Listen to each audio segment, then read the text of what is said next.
Assalamualaikum warahmatullahi wabarakatuh. Alhamdulillah, alhamdulillah wa syukrulillahi ala ni'matillah. Asyhadu an la ilaha illallah wahdahu la syarikalah.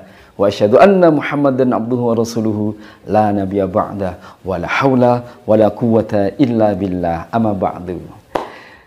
Alhamdulillahirrabbilalamin. Segala puji bagi Allah yang telah memberikan kita nikmat yang sangat banyak. Bagaimana kabarnya anak-anak yang soleh dan solihah? Tetap semangat. Subhanallah. Bersyukur kita masuk di bulan Ramadan. Meskipun Ramadan kali ini istimewa. Kenapa istimewa? Ya, di tengah wabah seperti ini, tapi nggak boleh bersedih, tetap semangat. Berpuasa, semangat apa lagi? Tadarus, terus sholat tarawih di rumah dulu aja nggak apa-apa. Di rumah bersama keluarga. Mudah-mudahan insya Allah dengan semangat kita menghidup-hidupkan sunnah Rasul di bulan Ramadan, Allah akan mencintai kita bersama Rasulullah. Ya kan? Nah, siapa yang mau pengen dicintai Rasulullah? Yeay. Hari ini Ustadz Buntat akan bercerita tentang sahabat yang paling dicintai Rasulullah. Ayo tebak siapa? Ayo tebak dulu siapa? Iya, Abu Bakar As-Siddiq, sahabat Nabi yang sangat dicintai Rasulullah. Kenapa? Karena keikhlasannya dalam berjuang terus membersamai Rasulullah. Bahkan beliau ini sahabat Nabi sebelum masuk Islam, teman berdagang, bertetangga, dan sebagainya. Nah, adik-adik, kita mulai. Siap? Duduk yang rapi. Adik-adik, kita mulai kisahnya. Abu Bakar As-Siddiq, siapa yang tahu nama aslinya? Nama aslinya sih sebenarnya Abdul Ka'bah.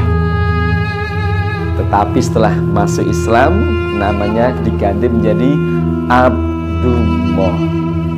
Tepatnya Abdullah bin Utsman bin Amir bin Amru bin Ka'ab bin Sa'ad bin Tayyim bin Murrah bin Ka'ab bin Lu'ay bin Ghalib dan bin Quraisy, dari kabilah suku Quraisy, atau sering disebut dengan Abdullah atau Abu Bakar As-Siddiq. Abu Bakar ini orang yang hebat adik-adik. Selain dermawan, bijaksana, cerdas, supel, suka bergaul, subhanallah, sangat dicintai Rasulullah. Kenapa? Karena dia siap membela Rasulullah. Apalagi pada saat Muhammad dinobatkan oleh Allah jadi nabi, banyak sekali orang yang membenci, orang-orang Quraisy. Siapapun yang berani masuk agama Muhammad, apa adik-adik? Tangan, maksudnya bukan itu, pedang. Siapapun yang berani masuk agama Muhammad, pedangku yang akan bicara, akan aku bantai, akan aku siks biar dia tidak bisa masuk agama Muhammad. Adik-adik, jadi orang-orang Quraisy itu kejam.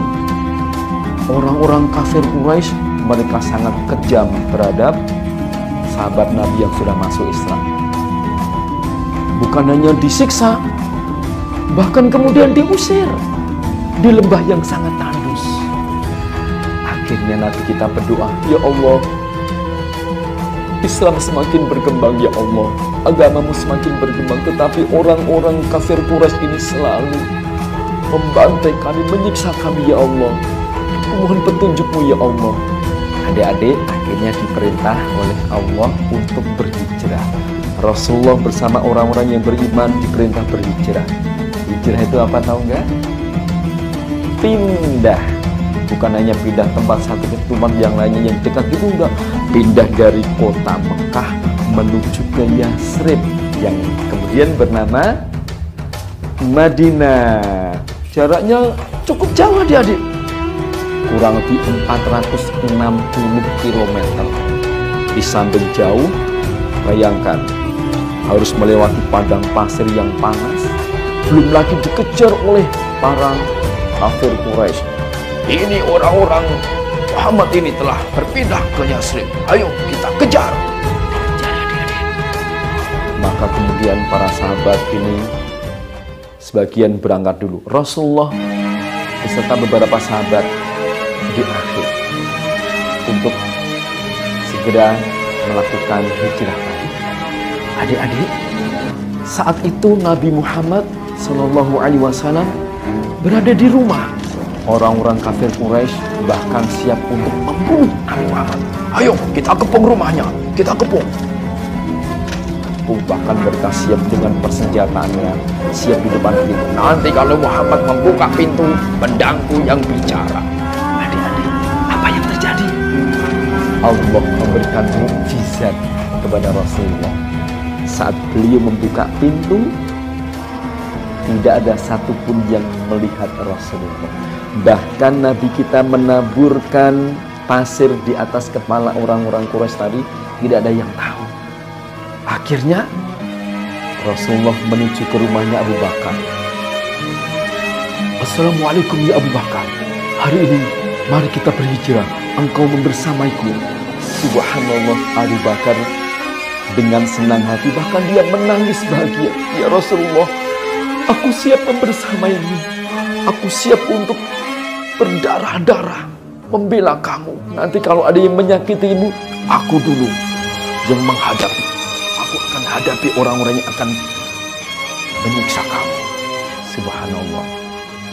Rasulullah beserta para sahabat beserta Abu Bakar As-Siddiq kemudian menuju ke Madinah yang sebelumnya mereka sudah mulai dikejar oleh orang-orang Quraisy. Akhirnya Nabi kita bersembunyi di sebuah bukit namanya Bukit Thur, dan di sana ada gua namanya Gua Thur.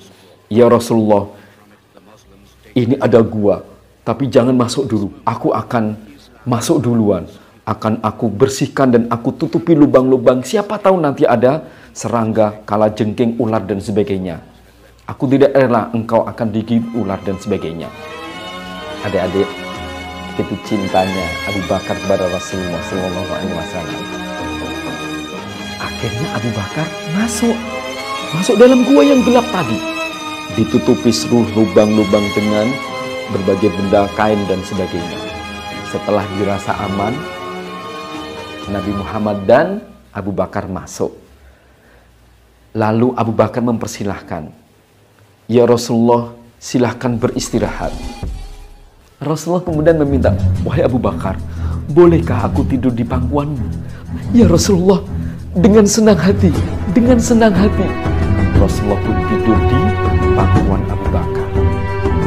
Pada saat Rasulullah tidur, apa yang terjadi adik-adik? Rupa-rupanya ada sebagian lubang dalam gua yang kecil tadi belum ditutup oleh Abu Bakar. Akhirnya muncul binatang, dan dalam kisah, dalam riwayat dikatakan ular mendekati Abu Bakar. Lalu kaki Abu Bakar digigit ular. Kaki Abu Bakar digigit ular. Abu Bakar kesakitan. Dia tidak berani teriak. Tidak ada lagi. Dalam hatinya dia menjerit, tapi dia tidak melakukannya dengan teriakan yang keras. Kenapa? Takut Rasulullah bangun. Dia menahan. Ya Allah, sakit sekali ya Allah. Tapi aku tidak akan teriak, akan membangunkan Rasulullah. Aku cinta Rasul ya Allah, ya Allah.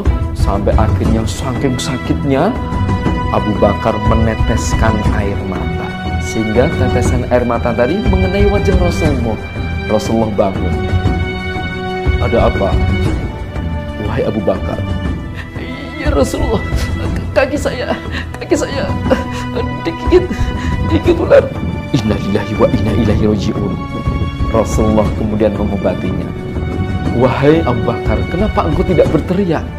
Ya Rasulullah, aku takut membangunkanmu. Aku takut membangunkanmu.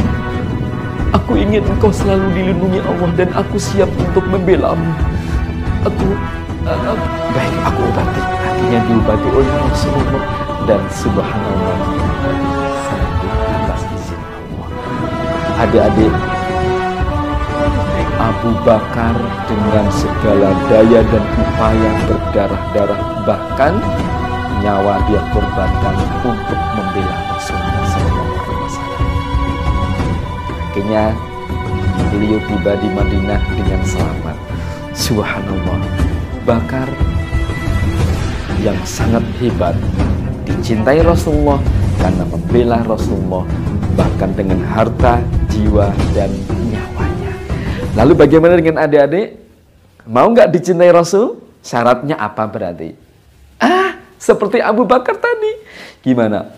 Siap untuk membela Rasulullah. Lah kan Rasulullah sudah tidak ada, sudah wafat. Terus bagaimana? Nah, ini Rasulullah memberikan nasihatnya, sabdanya. Man ahabba sunnati faqad ahabani. Wa man ahabani kana ma'i fil jannah. Siapa yang menghidup-hidupkan sunnahku, kata Nabi, maka dia mencintaiku, dan siapa yang mencintaiku, dia akan masuk surga bersama aku. Subhanallah, itu sabda Rasulullah SAW. Jadi adik-adik, kalau pengen dicintai Rasulullah seperti sahabat Abu Bakar tadi, yuk hidup-hidupkan sunnah Nabi. Cara makan, cara minum, berpuasa, sholat, tadarus, pelajari Al-Quran. Insya Allah, mudah-mudahan yang sedikit ini bermanfaat untuk kita ambil hikmahnya dan siap untuk melakukannya. Mudah-mudahan kita dijadikan Allah pengikut Rasulullah yang setia dan dicintai oleh Rasulullah SAW. Sekian kisah dari Ustadz Buntat. Semoga bermanfaat.